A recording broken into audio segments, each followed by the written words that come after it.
Graça e a paz, igreja, amém? Glória a Deus. Feliz mais uma vez, né, queridos?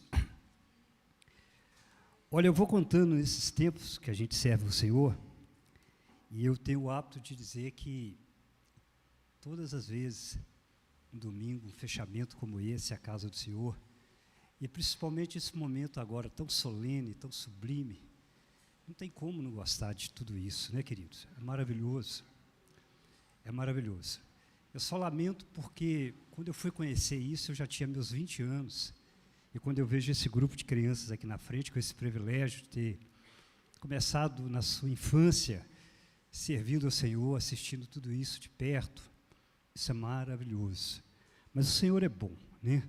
E nos concedeu uma oportunidade para conhecer um pouco mais da sua palavra. E hoje eu quero meditar com vocês algo bem interessante, que eu descobri dentro da poderosa palavra do Senhor, e quero dividir esse tempo com vocês, tá bom? Quem trouxe a sua Bíblia, se não trouxe, abre aqui na tela, Gênesis, altura do capítulo 16. Gênesis, altura do capítulo 16.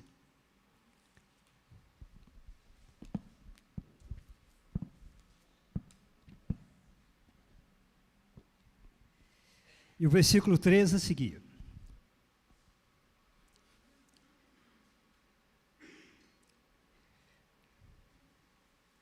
Diz assim: Este foi o nome que ela deu ao Senhor, que lhe havia falado: Tu és o Deus que me vê, pois dissera: Teria eu visto aquele que me vê?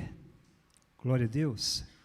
Essa história fala de uma mulher que até um tempo ficou frustrada, deprimida, e ela fugia errante, mas no encontro maravilhoso com o Senhor, ela teve essa oportunidade de poder falar isso, e dizer o que a Bíblia diz, ou seja, a história diz que ninguém fez. Essa foi a única pessoa que deu o nome a Deus, chama Be'el-Lahoi, ou seja, o Deus que me vê. E hoje, a minha mensagem para você tem um tema, para mim e para você. Não saia da casa aonde existe uma promessa feita por Deus. Não saia da casa aonde já existe uma promessa feita por Deus. Curve a vossa cabeça.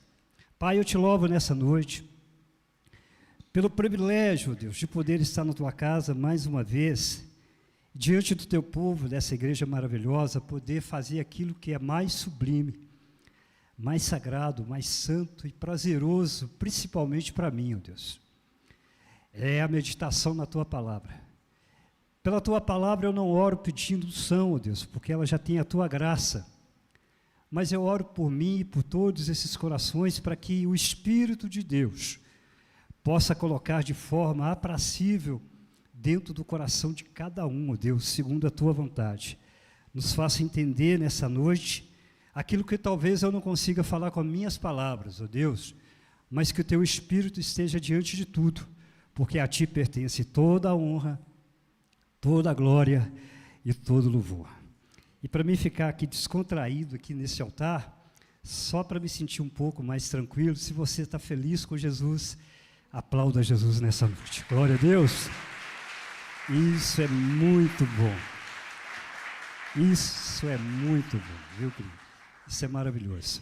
Eu pedi aos meninos, nós estávamos num culto, num trabalho feito pelo Obed-Edom, maravilhoso, na casa de César, mas a Lucimara, e o tema ali era a criação de Deus. E quando eu pesquisava sobre isso, eu então deparei com algo interessante. Pedi os meninos para colocar aqui na tela para mim, chama ponto pálido azul. Ponto pálido azul. Não sei se os irmãos estão conseguindo ver nitidamente, mas toda essa tela abre um ponto, que é esse pontinho branco aqui, ó.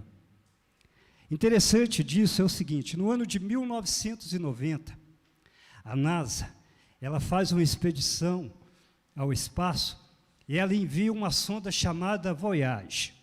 Essa sonda, ela tinha a necessidade e também o dever de retratar todos os alinhamentos ali dos planetas ligados à Terra, ou seja, o alinhamento dos outros planetas junto à Terra.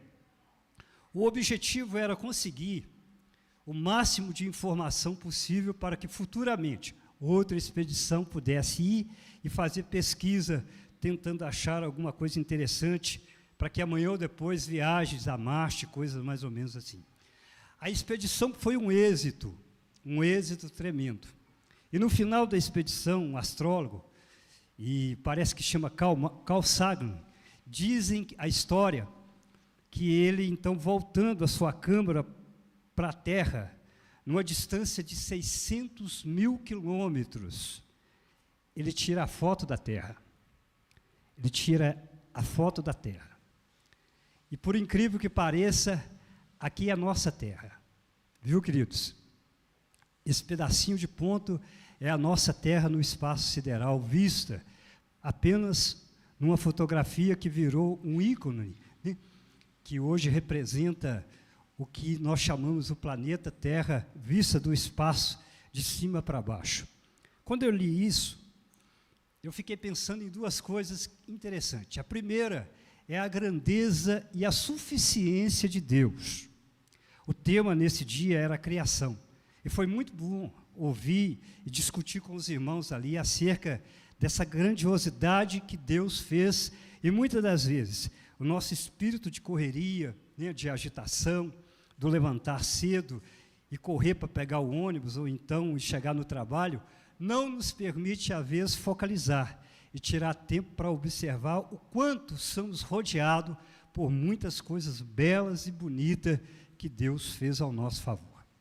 E, às vezes, esse corre-corre do dia, esse cotidiano, esse sistema atual, não nos permite. E, muitas das vezes, ali, um fone no ouvido, uma tecla do celular, uma imagem do celular, não nos permite que lançamos o olhar para um sol, ou talvez para a natureza, para uma mata, um oceano, qualquer coisa assim, e descobrimos o valor e a grandeza daquilo que Deus fez ao nosso favor.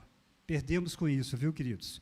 As maravilhas que Deus criou ao nosso auxílio para nos ajudar. Interessante a beleza e a grandeza de Deus. Segundo, é a nossa vulnerabilidade, o nosso ponto minúsculo, a nossa pequenez em relação a tudo isso que foi criado por Deus e, às vezes, muitas das vezes, né, por falta de interpretação e de bom senso, nós se achamos, empinamos o nariz e achamos que podemos e somos, e tem aqueles que extrapolam muito mais ainda, achando que é o dono de tudo, o dono da razão, sem entender a pequenez que somos, a insignificância que somos diante de um mundo tão grande e principalmente diante do Criador, que a minha Bíblia, a tua Bíblia me diz que esse pequenino ponto é como o escabelo dos seus pés, ou seja, é a parte pela qual ele apoia os seus pés. Deus é grande, querido, Deus é maravilhoso. É uma pena que nossa mente, talvez finita, não consiga interpretar somente pelo Espírito a grandeza e a superioridade e o poder e a majestade do nosso Deus. Mas é muito bom te dizer isso, até porque eu talvez não tenho tanto tempo, mas pelo menos isso você vai levar para casa essa noite. O meu e o teu Deus é grande, viu, queridos? Muito grande. Glória a Deus. Interessante que conhecemos pela história da Bíblia pessoas que eu gostaria e queria ser fascinado para conhecer, por exemplo. O casal que começou simplesmente com Adão e com Eva, né? Um casal que tinha o dever de multiplicar, segundo que a Bíblia diz, crescer e multiplicai. Um casal, hoje somos mais de 8 bilhões de pessoas em todo o mundo. Imagine bem, apenas por um casal, mas hoje o mundo todo somos mais do que 8 bilhões. E nesse pedacinho de ponto aí encontra pessoas magníficas que a minha Bíblia me fala, como que eu gostaria de ter conhecido Enoque, como que eu gostaria de ter conhecido o próprio Noé, como que eu gostaria de conhecer os patriarcas, como que eu gostaria de conhecer o rei de Salém, como eu gostaria de conhecer o próprio Davi, e assim vai sucessivamente, por todas aquelas pessoas que eu considero que é do bem, que a minha Bíblia me fala, e eu gostaria de estar junto deles, conhecendo que pisaram nessa terra, como os discípulos. É claro que o maior deles vem por último, né, no sentido, a ele não tem ninguém igual. E, certa época eu ouvi a história de uma mulher que também me cativou muito, Madre Teresa de Calcutá. Isso falou muito comigo, porque numa viagem que ela saía do convento até a cidade, com o horário marcado para voltar, a história fala então que essa mulher, quando ali corria para pegar um dos ônibus que tinha o horário certo, ela tropeçou num homem moribundo, cheio de chagas, doente ali. E aquele homem lançou mão para ela e o olhar, e tudo que ele pedia era um copo d'água. A história diz assim. E ela ali, afoita, porque o ônibus dela já estava para voltar para o convento, mas mesmo assim o coração dela dilatado, com tanto amor e com tanto carinho, ela baixou até aquele homem moribundo ali e o deu um pouco de água para ele ali, e conversou algumas palavras com ele. Aquele homem, depois de ingerir aquela água, olhou para ela, segurou na mão dela com firmeza e disse assim para ela: ninguém nunca me tratou com tanto carinho e com tanta dignidade. Com tanto carinho e com tanta dignidade. Essas foram as últimas palavras daquele homem. Falando isso, ele expirou e morreu.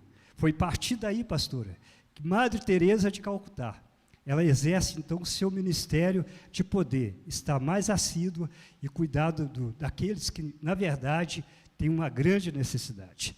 Se a gente for parar para contar a história de pessoas que já trilharam nessa terra, que são pessoas que nos encantam com o seu testemunho, com a sua vida, ficaríamos aqui a noite toda, viu? Mas é claro que entre eles, o maior de todos, aquele que também um dia pisou aqui, que desfez da sua glória, que era Deus, super Deus, viu? Soberano, excelso, augusto, tremendo, lindo, maravilhoso, mas um dia sentiu a necessidade, para mim e por você, porque se não fosse por ele ter pisado nessa terra, jamais estaríamos numa igreja como essa, jamais poderíamos abrir um culto como esse, jamais você poderia estar sentado ouvindo uma palavra como essa, mas graças à bondade e à misericórdia de Deus, ele enviou um homem que pisou naquele ponto ali, na terra que nós hoje pisamos. E é por ele que eu agradeço a minha vida, a tua vida, a vida dessa igreja, e é por ele que nós somos muito felizes, e a ele merece toda a honra, toda a glória, e a ele merece todo o louvor. Quem é, meu pastor? O seu nome é Jesus, viu, querido? Glória a Deus. Mas é só isso? Não. Essa terra também é palco de homens bárbaros, violentos, agressivos, ostensivos, arrogantes, presunçosos, que faz dessa terra algo não merecedor de estar vivo. A gente conhece a história do mundo e também do nosso país, da violência que existe entre homens, que já amanhece o dia e e começa a noite e termina a noite, só pensando nos homens maus. Homens, por exemplo, como Adolf Hitler, por exemplo, que também se transformou num símbolo de maldade humana, e muitos outros foram também nessa terra. Terra de apaixonados, pastora. Terra de homens e mulheres apaixonados. Terra que um dia, a Soninha olhou para mim com aquele olhar de cobra cega, né? Deu um olhar e não resistiu, né? E não resistiu, pastora. E foi maravilhoso, né? Terras que a gente fala de amor, de carinho. Terra que a gente pode expressar e externar aquilo que, na verdade, os nossos sentimentos dentro de nós falam muito alto. Viu, queridos? Terra que você tem lembranças daqueles que já se foram na sua família, do pai, da mãe, do avô, de ancestrais seus que deixou uma marca e um legado, que quando você lembra deles, tem prazer em lembrar, porque também pisou nessa terra. Terra que eu e você, num pedacinho de espaço como esse, geograficamente, Deus nos permitiu que hoje estivéssemos aqui, porque somos bonitos, porque temos algum não, pela graça e pela infinita misericórdia de Deus, é que nós estamos aqui nessa noite, viu, querido? Tem tantas pessoas que gostariam de estar no nosso lugar, tem pessoas nobres, ricas, poderosas, que daria tudo para estar sentado num banco igual você está sentado aí, ou aqui em cima, ou fazendo qualquer coisa, mas passaram por essa terra, E eu te pergunto, não temos motivo para dar glória a Deus? Não temos motivo para ser feliz essa noite?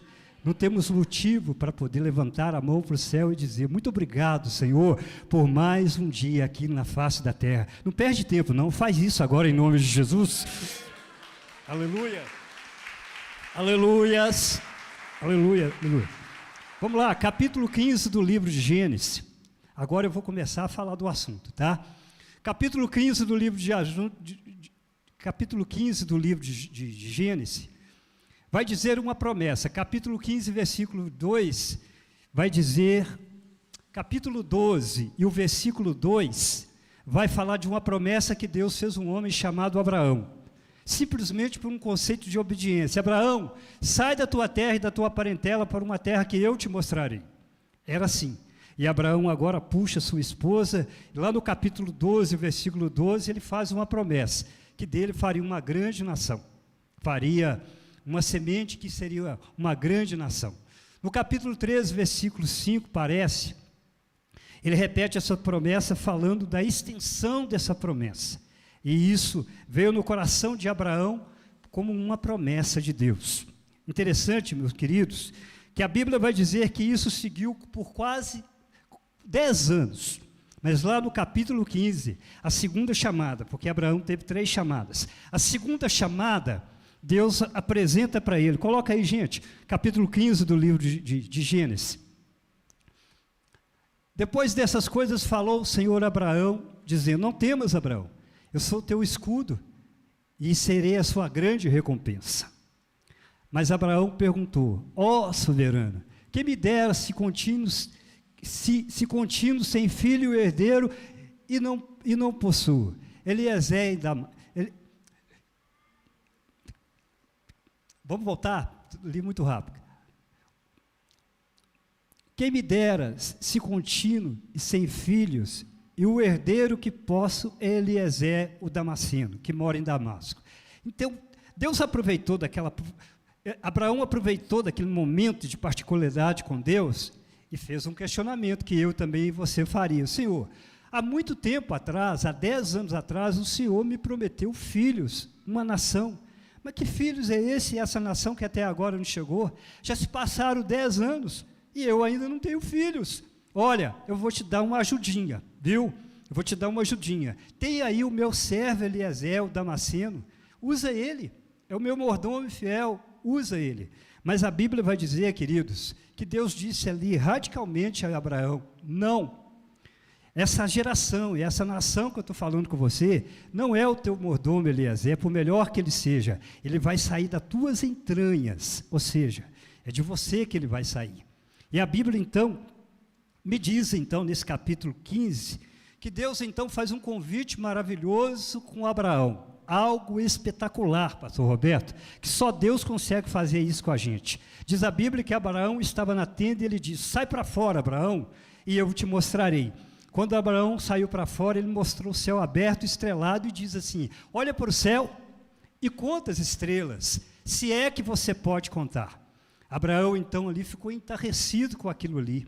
A visão era maravilhosa. Quando eu li isso, e às vezes que eu penso nisso, e tem uma explicação, o sair da tenda, o sair da zona de conforto, o sair dentro da limitação que nós mesmos criamos na nossa imaginação, na nossa maneira de ser. Hoje é uma noite espetacular e Deus não vai fazer diferença, viu, queridos?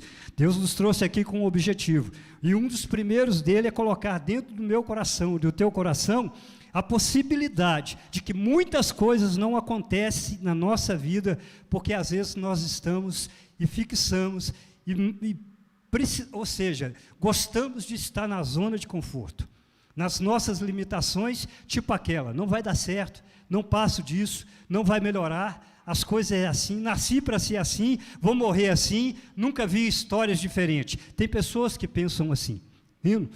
E Deus chamou Abraão naquele dia e mostrou para ele algo além, algo espetacular, se ele pudesse entender aquilo. Abraão, então, diz a Bíblia que Abraão foi obediente ao Senhor, é o nosso pai na fé. E ali, diante daquilo que não é simplesmente meras palavras igual a mim, era o Todo-Poderoso falando com ele, aquela coisa gostosa que entra dentro do nosso coração. Quem já ouviu a voz de Deus aqui? Glória a Deus! Quem já ouviu a voz de Deus aqui? É maravilhoso, querido.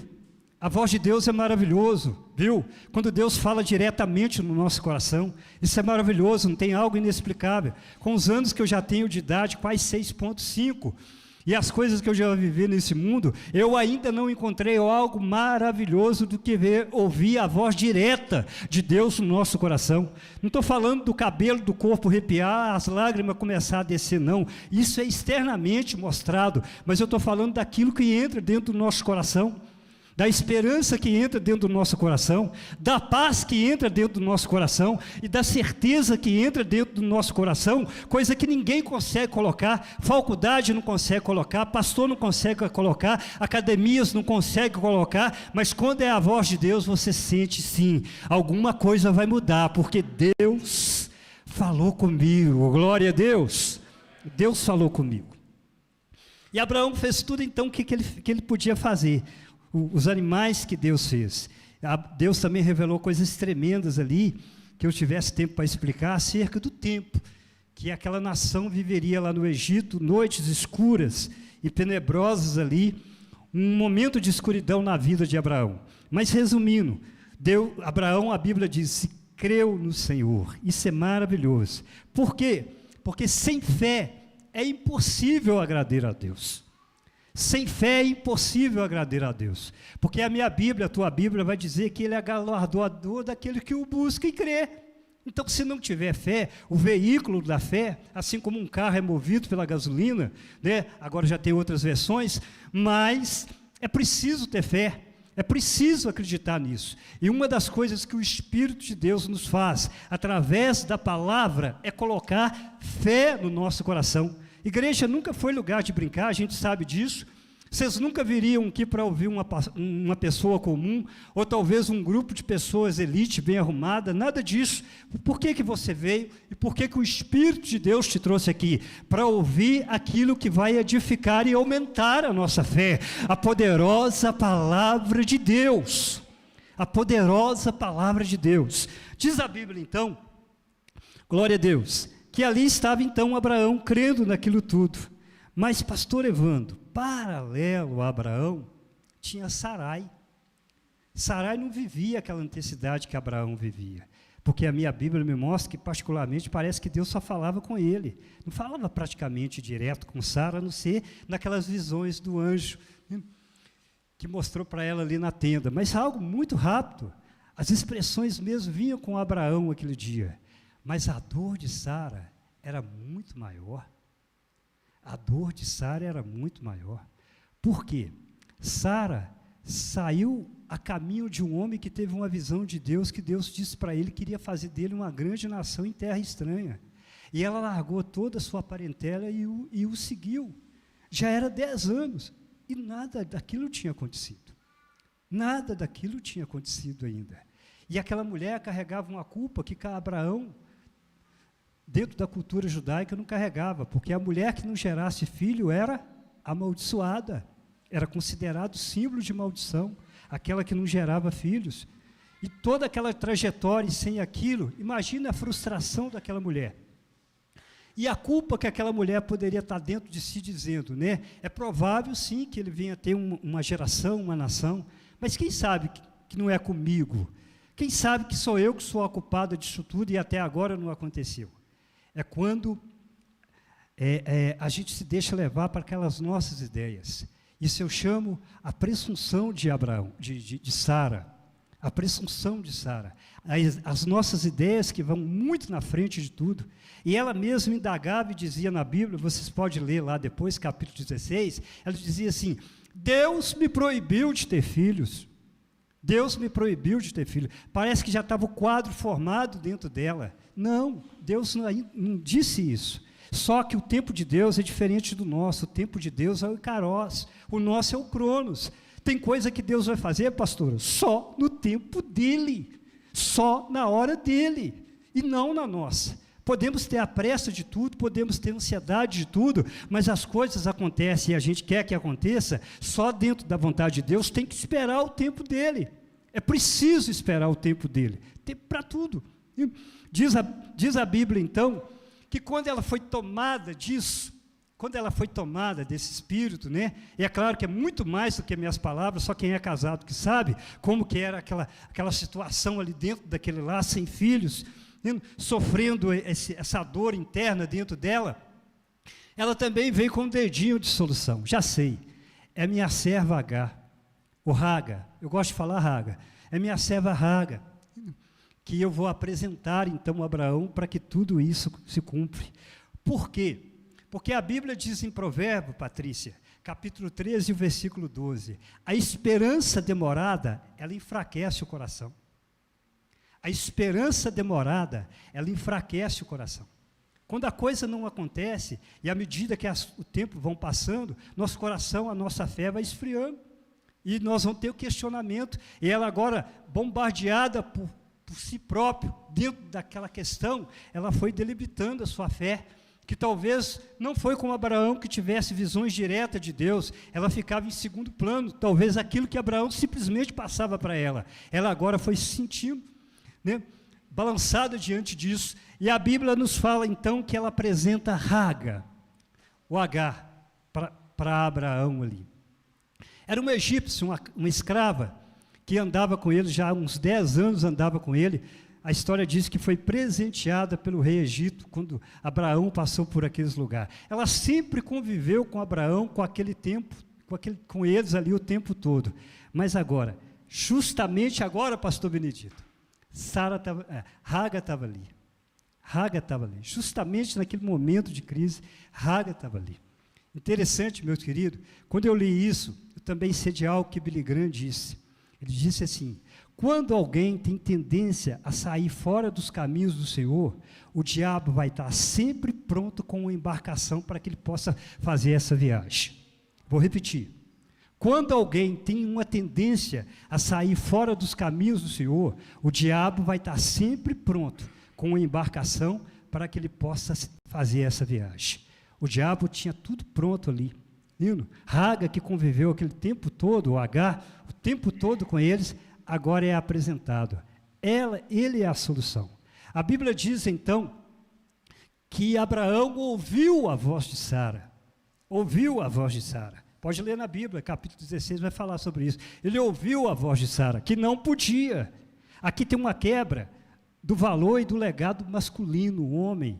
Quando o homem perde a cabeça, quando o homem não é a cabeça do lar, a mulher perde a cabeça. Quando o homem não é a cabeça do lar, a mulher perde a cabeça. Abraão aqui perdeu o seu legado, aquilo que o Adão também perdeu em épocas bem passadas, porque tanto Adão como Eva deveria ter uma resistência maior. Mesmo que Eva tivesse comido do fruto, ele tinha a palavra, ele tinha que falar: não, eu não vou comer. Talvez as histórias seriam diferentes. A minha Bíblia me diz então que foi depois que ele comeu então que os seus olhos foram abertos, perdeu o legado. Abraão, pela mesma forma, meu pastor, ele ouviu a voz de Sara, e não era a voz de Sara que era para ele ter ouvido, era para ter continuado a ouvir, Marcelo, a voz de Deus, mas ele não aguentou a pressão, Paulo. A pressão, e a gente sabe o que é isso dentro de casa, né? Eu já tenho lá meus 35, eu sei o que é isso, viu, gente? Bem de perto, né? Aquela pressão ali. E ele não aguentou, ele não resistiu àquilo dali. E isso eu chamo de passividade. O erro de Abraão, passividade. Ele foi passivo numa hora que não podia ser.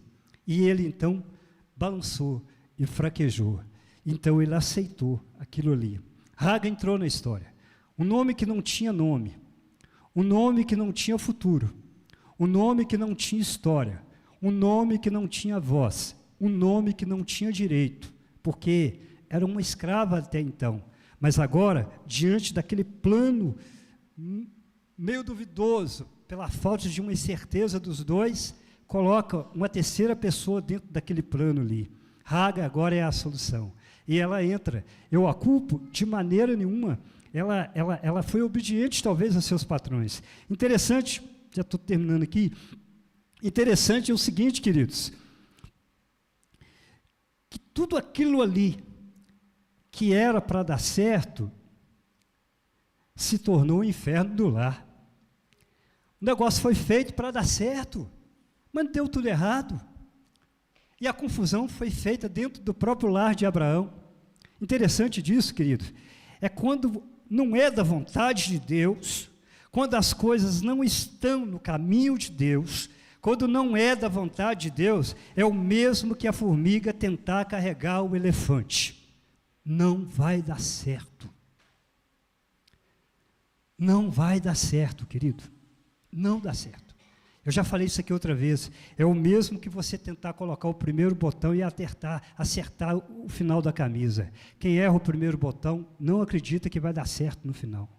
Por isso, o segredo na hora de decidir, decisão é um ato muito importante na vida de todos nós, seja ela o que for, coisa minúscula e singular, ou coisas grandiosas, o segredo é a orientação máxima e a ajuda de Deus para que tudo dê certo, querido. Você pode dizer amém? Para que tudo dê certo, porque se não for, está tudo errado. Interessante que aí o conflito veio, tudo foi feito para ser solúvel ali, mas de repente o conflito começou então. Sara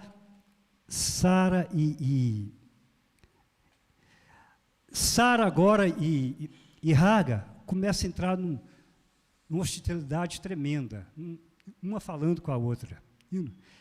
O erro de Sara, de Hagar. O erro de Hagar foi ir para a cama com o patrão? Não, porque ela foi obediente aos seus patrões. Não foi nada feito à escura, foi transparente. Sabe qual foi o erro dela, querido? Chama assim, a exaltação, o orgulho. Quando ela se viu que agora ela concebeu de Abraão, a coisa mudou ali dentro. E ela agora, então, ela começa a ficar exaltada dentro de si. E começa a menosprezar a rainha do lar. Ela começou agora a bater de frente com a rainha do lar. Eu queria ter tempo para tentar falar as palavras que possivelmente ela pode falar, mas a gente talvez imagine que Hagar agora, com o volume de barriga que ia crescendo cada dia mais, falava para Sara menosprezando, tentando ridicularizá-la cada vez mais. Eu trouxe o filho para o patrão Abraão, e você não pode, mas eu pude, coisa mais ou menos assim. Você ficou em segundo plano. Eu agora tenho prioridade na casa, porque eu agora tenho uma geração futura que ele veio. Imagine Sara, querido. Imagine agora Sara, que foi arrastada, pastora, por 10 anos com um homem, que a promessa era que ele teria uma geração com ela. Imagine a cabeça dessa mulher agora, ouvindo tudo aquilo ali, e é verdade, porque Leonardo da Vinci diz, desde que os fatos são comprovados, jamais eles podem ser contestados. Estava ali, ela estava grávida, era verdade mesmo. A exaltação, o perigo do orgulho. O perigo do orgulho. É uma das armas, eu falei aqui um dia, dos ciúmes, agora é o orgulho. É outra arma poderosa do diabo, o orgulho. Aquilo que faz a gente exaltar, empinar o nariz, achar que é. Tudo era de Sara, tudo era de Abraão, tudo era deles. A cultura dizia que mesmo ela gerando aquele filho que hoje chamamos de barriga de aluguel, era de Sara, tudo era de Sara e tudo era de Abraão, mas ela se posicionou, ela se exaltou em cima de Sara ali. O erro dela, eu não a culpo por ter ido ficar junto com o patrão, eu a culpo pela exaltação. O perigo da presunção, o perigo da passividade e o perigo da exaltação. A história mostra que através do orgulho, anjos caíram do céu, reinados foram perdidos, reis terminaram o seu tempo porque o orgulho tomou conta. Quem não conhece as histórias de muitos reis, por exemplo, parece que capítulo 13 de livro de Atos fala de Herodes Agripa, que o povo então, quando o viu subir no palanque, com a sua roupa toda prateada, que quando a luz do sol batia sobre ele, diz a história que aquilo parecia um Deus ali, e o povo então começou a clamar, voz de Deus e não de homem, voz de Deus e não de homem. A minha Bíblia, a tua Bíblia vai dizer que naquela mesma hora o anjo o feriu ali naquele lugar, e ele ficou praticamente, mortalmente ali naquele lugar, porque não deu glória a Deus. Ele não deu glória a Deus. Eu não estou falando dessa glória que eu e você dá, porque isso é até muito bom, viu, querido? Dar glória a Deus no culto é muito bom. A gente veio de uma igreja que a gente dizia assim, quando a gente dá glória a Deus, a glória vai subindo, vai subindo, vai subindo, vai subindo, vai subindo, vai subindo, chega até as câmaras celestiais. Quando chega nas câmaras celestiais, Deus fala assim, agora é hora de descer a minha glória. A glória desce, a glória desce, a glória desce, a glória desce. Culto precisa ter glória a Deus, viu, queridos? Culto precisa ter glória a Deus. Eu até gosto de falar que se a gente tivesse agora lá num time, vendo um time, já está na hora, pastor? Se a gente tivesse lá num time, e quando ele marcasse, que eu acredito que daqui a pouco vai marcar, olha bem para vocês verem. A gente pula, a gente salta, a gente ri, a gente faz até... Eu ainda não entendo, porque muitos dentro da casa do Senhor, com oportunidade única de saber o que vai acontecer amanhã, sem saber se vai estar vivo amanhã, se não vai estar vivo amanhã, com um privilégio tremendo de estar entre os santos, aonde a presença do Pai, a presença do Filho, a presença do Espírito Santo está no lugar, no meio de gente que é só santos, gente lavado e remido no sangue de Jesus, mas ele prefere ainda ficar com a boca fechada. Ele prefere ainda contrair isso tudo dentro dele e não deixar algo maravilhoso acontecer dentro dele, que é uma obra feita pelo Espírito, e levantar as mãos para cima e dizer, Pai, eu te amo, Deus, eu te adoro, tu és lindo, tu és maravilhoso, e deixar as lágrimas descer do rosto, a boca falar, salmodiar e louvar a Deus, porque é o único privilégio que a gente tem. Ou você acha que Deus está interessado no teu dinheiro, na tua conta, que você tem no banco, ou o carro importado que está aí fora? Não. Sabe o que Deus e pode alegrar o céu nessa noite? Experimenta isso para você ver. Glorifica a Deus. Glorifica a Deus. Louva a Deus. Bendito o nome de Jesus. E você vai sentir aquilo que na verdade é maravilhoso na igreja, né? Eu fico contando nos dedos assim, a hora do culto chegar para mim poder fazer isso. Deus é muito bom, viu? Deus é muito bom.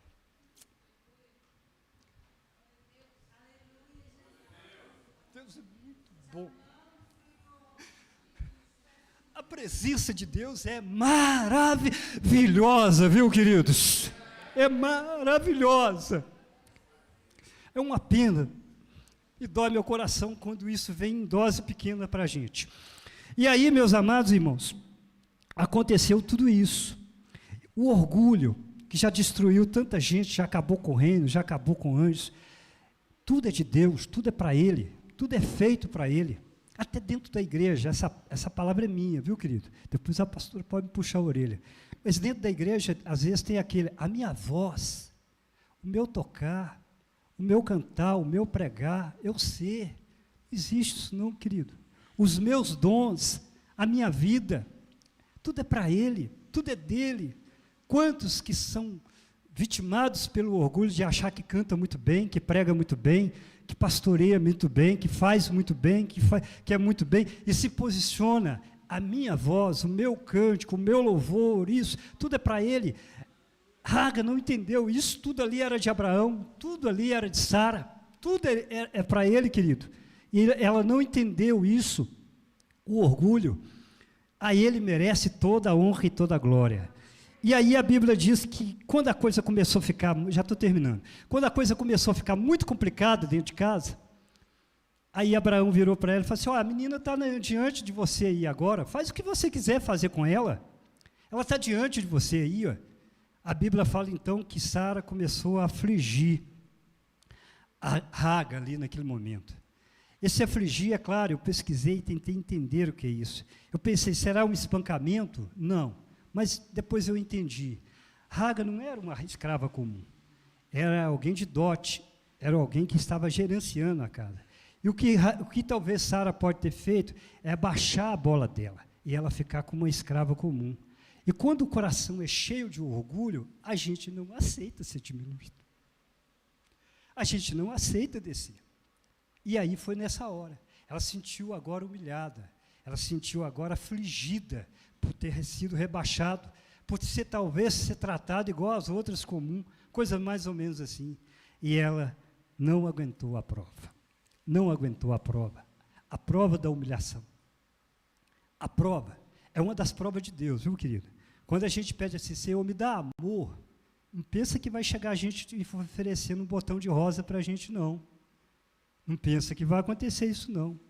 Me dá assim, temperança, paciência. Não pensa que vai aparecer um cara delicado, uma mulher delicada, falando um sim com você, educadamente, não. Não é isso não, é bem o contrário. A gente está na prova, e a prova geralmente é o contrário. Se alguma coisa acontecer de hoje para amanhã, ou está acontecendo, lembra disso. A prova não vem do jeito que a gente quer. A prova ela vem em sentido contrário. Me dá um coração amoroso, Senhor, para me amar, minha família, meus irmãos. Aí vem uma bronca. Vem um contratempo dentro de casa. O bicho pega. O bicho pega. Eu quero amar a minha esposa, eu quero amar o meu marido, eu quero amar o meu irmão. Aí o abençoado vem e pisa no meu pé. Não dá uma vontade? Não, mas a gente está na prova. A gente está na prova, é o nosso coração. E ela não aguentou essa prova. E tem muitos que não aguentam a prova da humilhação. O que ela fez então? A Bíblia diz que fugiu ali e foi embora. Ela não aguentou a prova da humilhação. Interessante, querido. Quando eu li isso, eu lembrei de algumas outras personagens da Bíblia. E lembrei de Davi. Davi que foi perseguido igual um bicho pelo seu sogro ali, Saul. Todos os lugares ali. E lembrei também, e até mesmo do seu filho Absalão.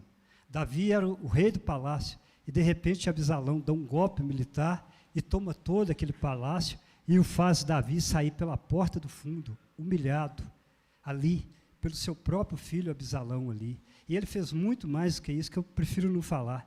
Ele ali, humilhado diante de tudo, o próprio Davi, humilhado pelo seu filho. Quando ele estava andando pelas ruas, assim, apareceu então os moradores da cidade, Simei, que lançava pedra e chamava ele como de cão e como cachorro.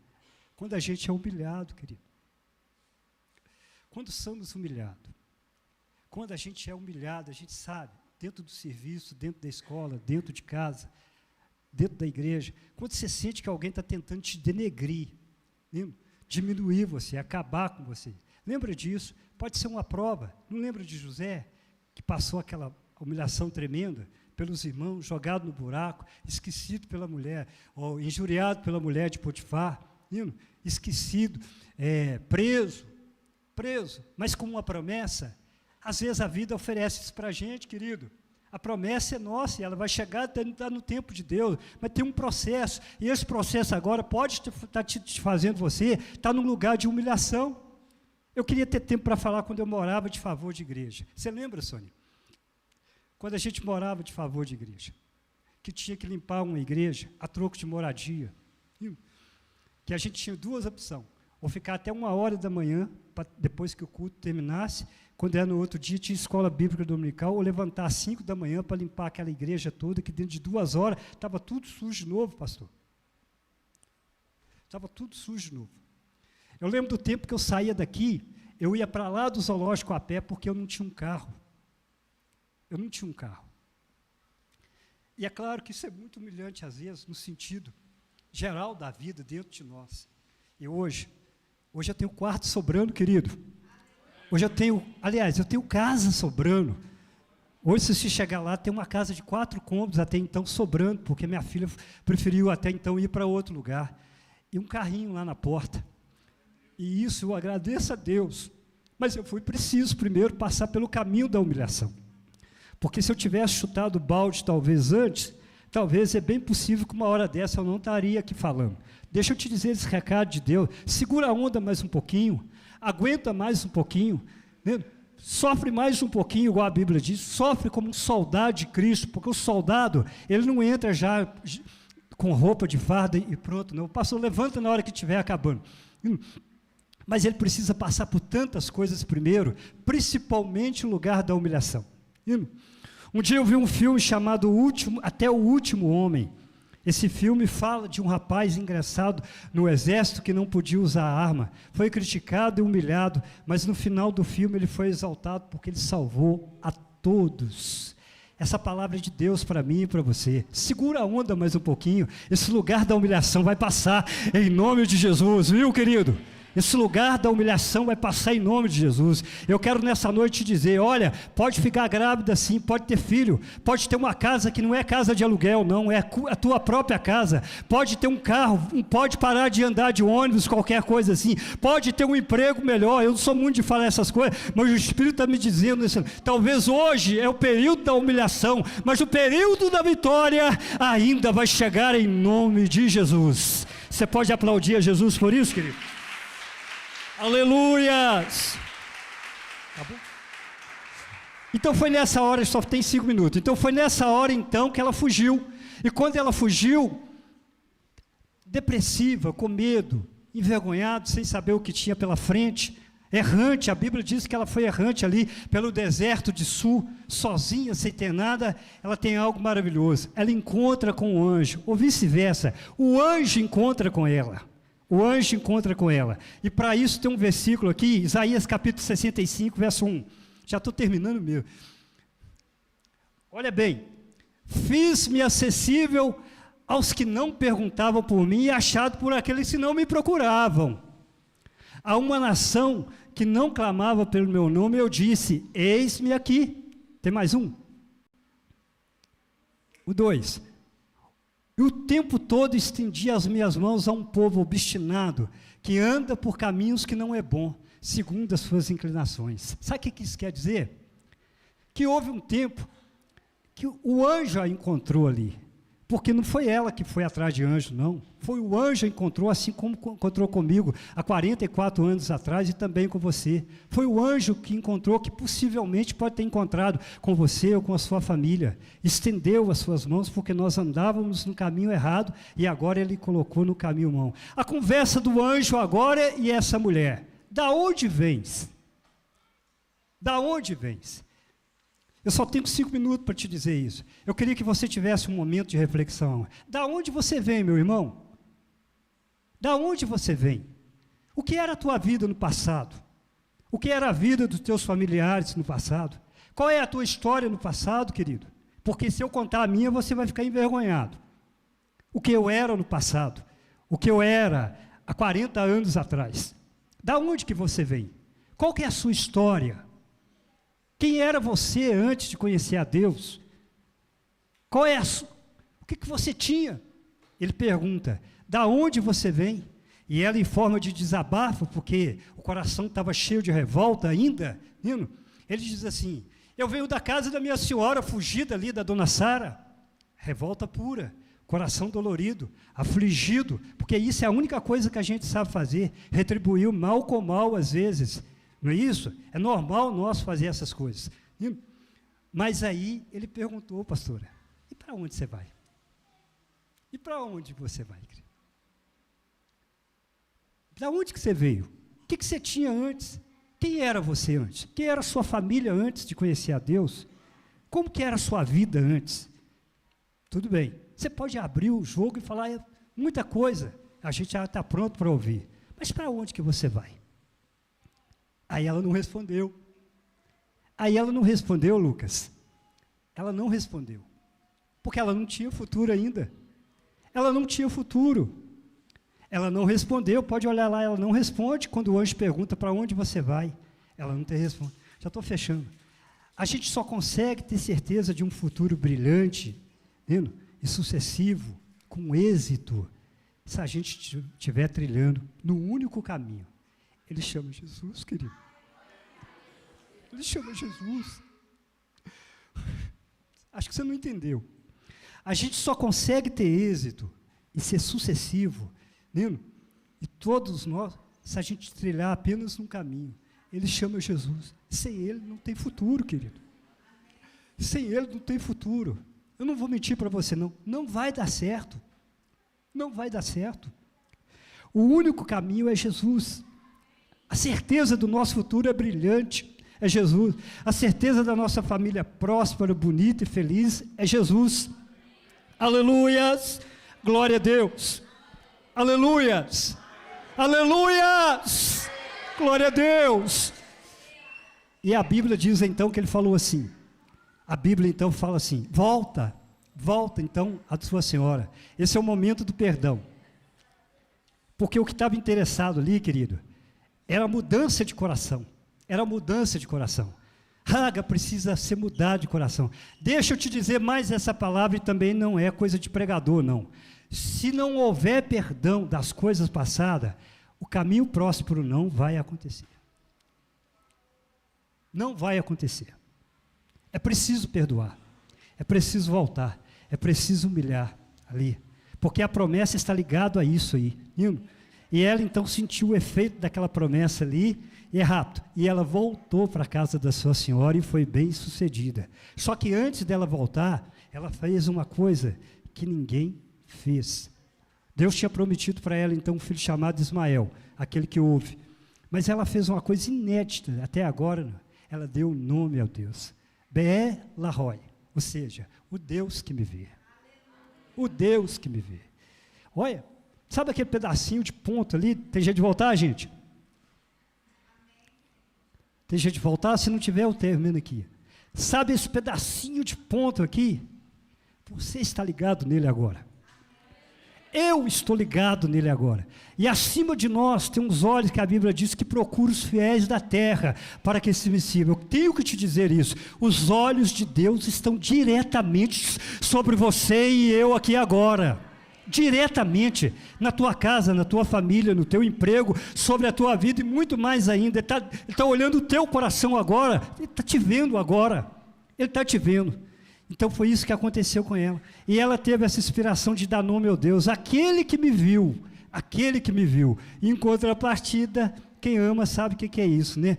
Não tem coisa mais bonita do que fletar no olhar. O que é fletar no olhar? É quando aquela que te ama olha no seu olhar assim, e você olha no olhar dela. E quando ela olha no seu olhar, você descobre no olhar dela que ela te ama, e ela também descobre no teu olhar que você ama ela. Ela pegou e falou assim, o Deus que também eu vi. Aleluias!